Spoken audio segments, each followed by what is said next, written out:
اللهم أمنا مما نخاف وأعطنا ما نرجو وارزقنا يا كريم باسمك الأعظم يا واحد يا أحد يا فرد يا صمد. نسألك بأننا نشهد أنك أنت الله لا إله إلا أنت الأحد الصمد الذي لم يلد ولم يولد ولم يكن له كفوا أحد. اللهم ارزقنا حبك وحب من يحبك وحب كل عمل يقربنا إلى حبك.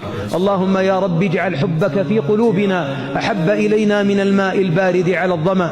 اللهم اجمعنا بنبينا عليه الصلاة والسلام على منابر الجنة وآرائكها يا رب العالمين. اللهم هيئ لنا من أمرنا رشدا واغفر لنا ما يعلمون وما لا يعلمون واختم لنا بالسعادة يا رب العالمين. واجعل خير الأعمال أواخرها وخير الأيام خواتمها وخير الأيام يوم أن نلقاك.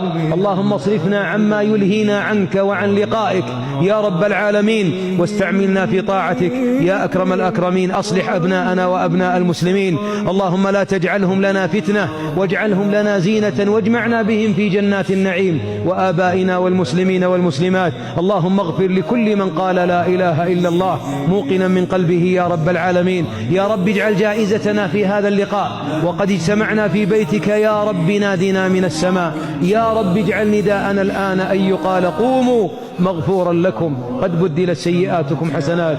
اللهم صل على محمد وعلى آل محمد كما صليت على إبراهيم وعلى آل إبراهيم وآخر دعوانا أن الحمد لله رب العالمين.